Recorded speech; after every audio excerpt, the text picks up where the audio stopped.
땀에 젖은 채 작업 중이던 한 인물. 그리고 그 옆에 도사리고 있는 감전의 위협. 무심코 기계를 손에 잡는 순간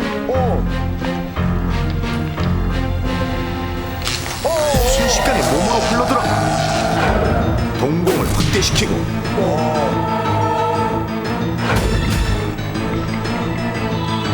맥박 정지, 심장을 멈추게 하는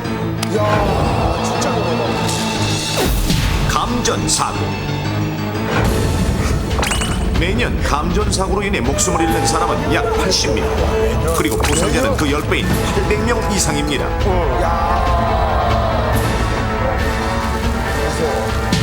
이런 감전사고는 장마철인 7, 8월에 집중적으로 발생하는데 특히 고압전선, 전기기계 등을 많이 다루는 산업 현장은 감전사고의 위험에 가장 많이 노출되어 있다고 해도 과언이 아닙니다. 그렇다면 산업 현장에서 감전으로 인한 사망사고가 가장 많이 일어나는 시간대는 언제일까요? 자, 산업 현장에서 감전 사망 사고가 가장 많이 일어나는 시간대 언제일까요? 요거는 저는 바로 오는데. 저도 쉬운데. 그냥 바로 맞출 수 있을 것 같은데. 저도 바로 맞힐 것 같아요. 뭘 또 바로 맞출 수 있을 것 같아요. 누가 왔어요? 제가 한번 다녀오겠습니다. 네.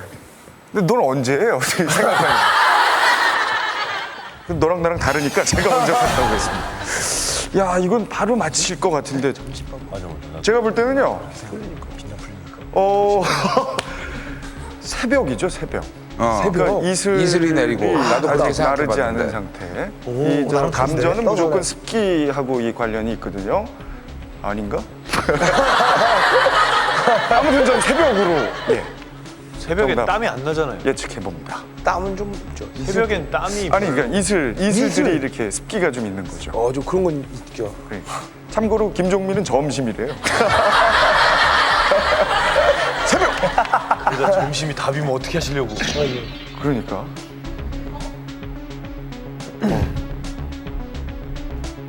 새벽. 새벽 아니야?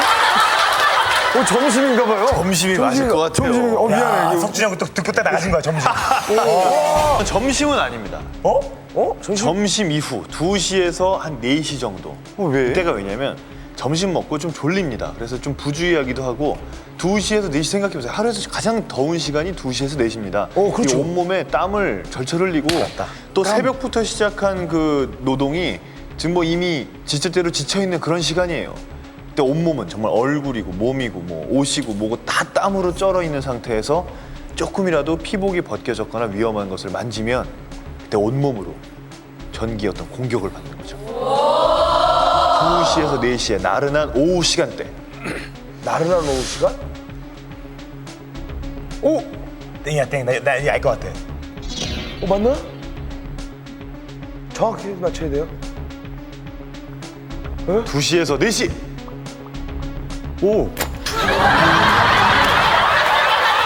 왠지 나올 것 같더라. 이거밖에 안 남았잖아, 이제. 저녁밥 먹고 2시 반에서 4시 반.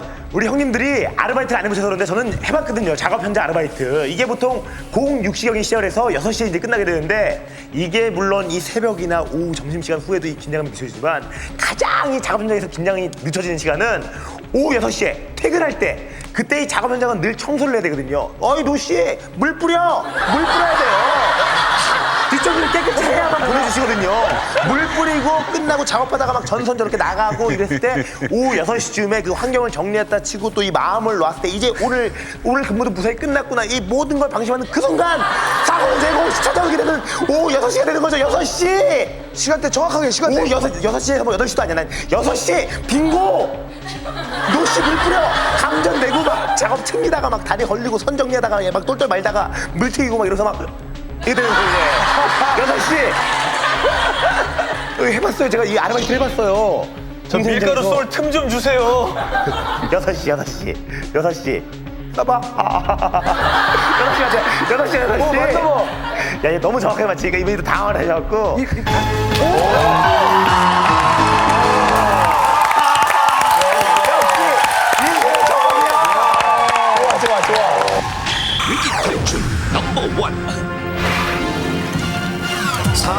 현장에서 감전으로 인한 사망재해가 가장 많이 일어나는 시간대는 언제일까요? 정답은 바로 퇴근 시간 전 4시에서 6시 사이입니다. 실제로 노동부 감전사고 통계를 보면 퇴근 전에 감전 사망 사고가 가장 많이 발생하는 것을 확인할 수 있는데 야, 2시에서 4시가 2등이에요, 2등. 그 이유는 퇴근 시간에 맞춰 작업을 조속히 마무리하려고 안전작업 수칙을 지키지 않았기 때문입니다. 전기가 인체 내로 흘러 들어와서 빠져나갈 때 발생합니다. 그리고 여름철에는 아무래도 노출이 많고 땀과 습기로 인해 인체 저항이 낮아질 뿐만 아니라 우천 영향으로 전기기기의 누전 우려가 높아져서 인체에 전기가 흐를 위험, 즉 감전 위험이 그만큼 더 높아집니다. 따라서 여름철에는 접지, 누전 차단기, 절연용 보호구 사용 등으로 감전재해에 특별히 유의해야 합니다. 그렇다면 주로 어떤 상황에서 감전 사고가 발생할까요? 첫 번째 상황.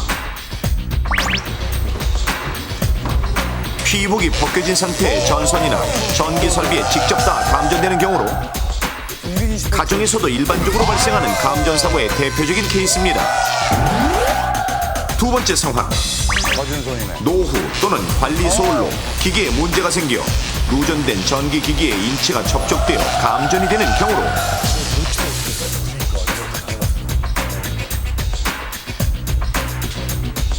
이 역시 가정에서도 흔하게 발생하는 감전 사고 중 하나입니다.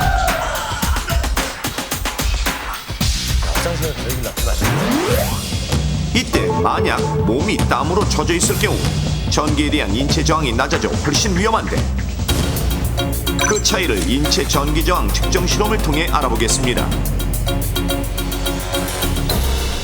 먼저 물기가 없는 마른 손의 경우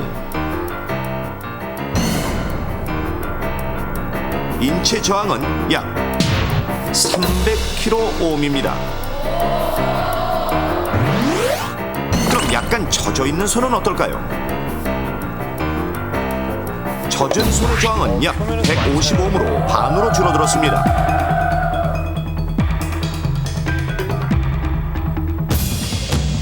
이렇게 피부가 젖어 있을 경우 감전 사고의 위험성은 최고 10배로 높아집니다.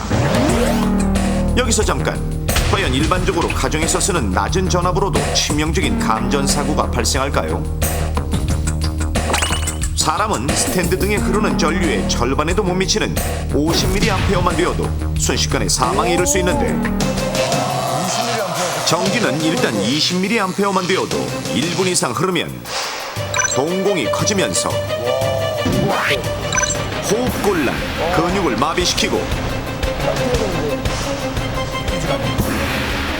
50mA 이상이면 심장을 멈추게 합니다. 때문에 이때 가장 위험한 상황은 왼손을 통해 감전된 경우로 그 이유는 전류가 왼손으로 들어오면 심장 부위로 흐를 가능성이 가장 크기 때문입니다. 그렇다면 과연 전기에 직접 닿는 경우에만 감전의 위험이 있을까요? 그렇죠. 직접 안 닿은 위험. 그렇지 않습니다.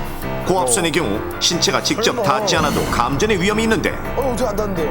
어떻게 지나가 무서워서. 원래 공기는 전기가 통하지 않는 절연체. 이렇게 전선을 떨어뜨려 놓으면 공기 때문에 흐르던 전기가 끊기게 됩니다. 하지만 고전압이 공기를 뚫고 방전되는 낙뢰처럼 고압선에서 아주 가까이 작업할 경우 비록 닿지 않더라도 사람과 고압선 사이 공기의 절연이 파괴돼 전기가 흐르는 섬락 현상이 일어나게 됩니다. 또한 장마철처럼 공기 중에 습기가 많을 경우 전기가 더욱 통하기 쉽게 되어 훨씬 위험한데 실제로 닿지 않아도 감전의 위험이 있는지 직접 실험해 보겠습니다. 와, 이거 정말 고압 인가 장치에 연결된 고압 전선 밑에 마네킹을 설치해 놓은 상황. 그리고 고압선과 마네킹 머리의 간격은 약 7cm.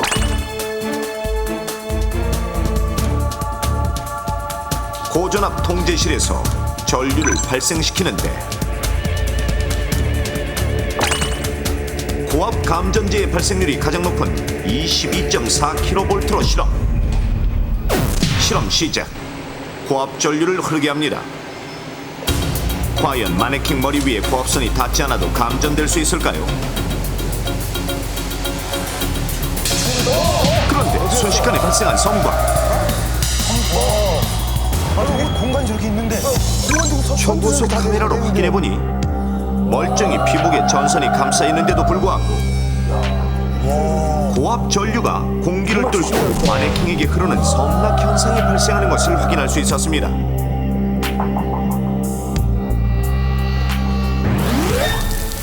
또한 전선이나 전기 기계에 직접 닿지 않아도 감전될 수 있는 또 다른 상황이 있으니 원래 전기가 통하지 않는 나무나 플라스틱이 비에 젖어 전기가 통하게 되는 경우입니다.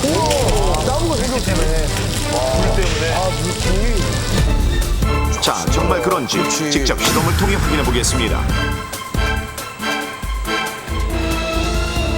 전선이 걸쳐. 비가 올 때 피복이 벗겨진 전선이 걸쳐진 젖은 나무. 그리고 이 나무에 손을 대고 있는 마네킹에는 사람이 감전살 수 있는 50mA 이상의 전기가 감지되면 경고음이 울리도록 해놓았습니다. 과연 젖은 나무를 통해 감전될 수 있을까요? 실험 시작. 전류가 흐르자마자 울리기 시작하는 경고음. 젖은 나무를 통해 마네킹에게 사망 가능성이 있는 50mA 이상의 전류가 흐른 것인데 나무에 흐르는 전류의 세기를 측정해보니 젖은 나무는 50mA 이상의 전류를 그대로 통하게 하고 있었습니다. 이렇게 젖은 나무나 플라스틱이 피복이 벗겨진 전선에 닿아있을 경우 전기가 흐르는 물건으로 돌변해 자칫 손을 댔다가는 감전사할 수 있는 것입니다.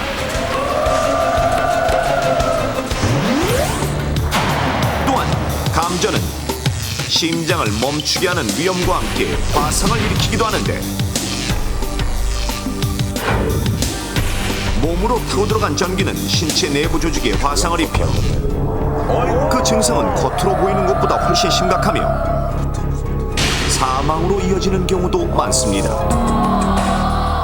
또한 전선이 합선되면서 튀는 불꽃은 사람의 피부나 눈에 화상을 입히기도 하는데 과연 그 온도는 얼마나 될까요?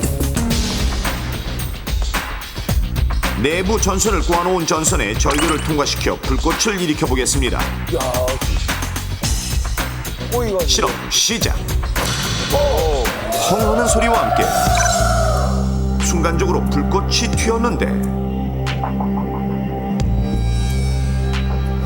우와, 저 보고 튀는 거.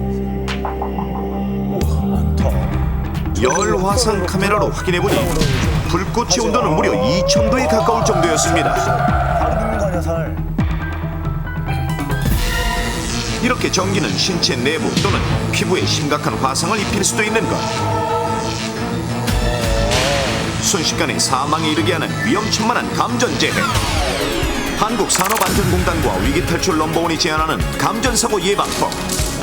전기 작업 시에는 절연용 보호구를 반드시 착용해야 하며 고압이 흐르는 곳에서는 접근 한계거리 등 안전수칙을 지킵니다.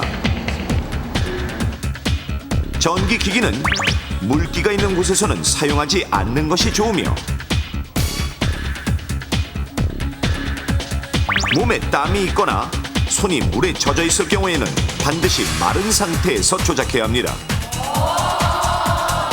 또한 누전이 되었을 때 전기가 안전하게 땅으로 흐를 수 있도록 하는 접지, 그리고 전기를 신속하게 끊을 수 있는 누전 차단기를 설치합니다. 가정에서는 전선이 늘어져 있지 않도록 주의하고 콘센트에는 반드시 안전덮개를 씌우도록 합니다. 또 비오는 날에는 교통신호등, 가로등, 입간판 등의 전기시설물 근처는 피하는 것이 좋습니다. 조심해야 돼. 그리고 감전당한 사람을 발견하면 어떻게 해야 돼? 맞아요. 함께 감전될 위험이 있으므로 마른 나무 막대나 플라스틱 같은 절연체를 이용해 감전된 사람을 전선으로부터 떼내야 하며 즉시 인공호흡을 실시한 후 구급차를 부르도록 합니다. 통계에 의하면 감전 사고 시 현장에서 1분 이내에 인공호흡을 하면 95% 이상 살아날 수 있을 정도로 1차 인공호흡은 매우 중요합니다. 감전재해, 순간의 방심이 심장을 멈추게 할 수 있습니다.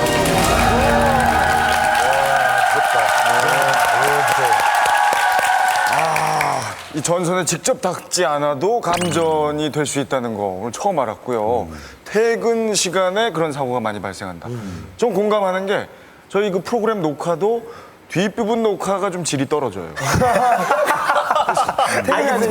멘트가 많이 좀 편집이 되거든요. 저희 주변에 저희가 모르는 이런 위험 요소들이 굉장히 많잖아요. 또 어떤 것들이 있어요? 저희 생활 속에서. 예, 요즘 날씨가 더워가지고 네. 이제 분수대 들어가셔서 장난을 친다던가 손을 담근다던가 하는 경우가 많은데 요즘은 분수대를 만들면서 야간에도 이제 조명을 주기 위해서 이제 조명 시설을 넣지 않습니까? 근데 이게 관리가 제대로 안 되면 감전 위험이 있고요. 실제로 외국에서 유학을 하던 우리나라 대학생이 글쎄, 그 중국에서 자기 학교 그랬던 안에서 것 같아요. 분수대 손만 닦으려고 집어넣었다가 감전돼가지고 직사한 경우가 있습니다. 산업 현장이든 가정이든 여러분 감전 사고는 저압이든 고압이든 상관하지 않고 발생한다는 거 잊지 마시고요. 언제 어디서나 감전 사고 주의하십시오.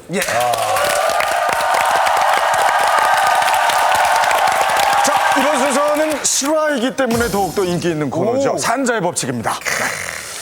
요즘 한창 그 축구 열풍이 대단했는데 그 오늘은 특별히 그라운드에서 동료의 생명을 살린 한 축구 스타의 이야기입니다. 정말로요? 예. 싫어하냐, 싫어. 근데 이분이 정말 그 사고의 순간에 기지를 발휘해서 살렸대요. 그런데요. 예. 그러면 그 축구 스타가 우리가 뻔히 아는 사람입니까?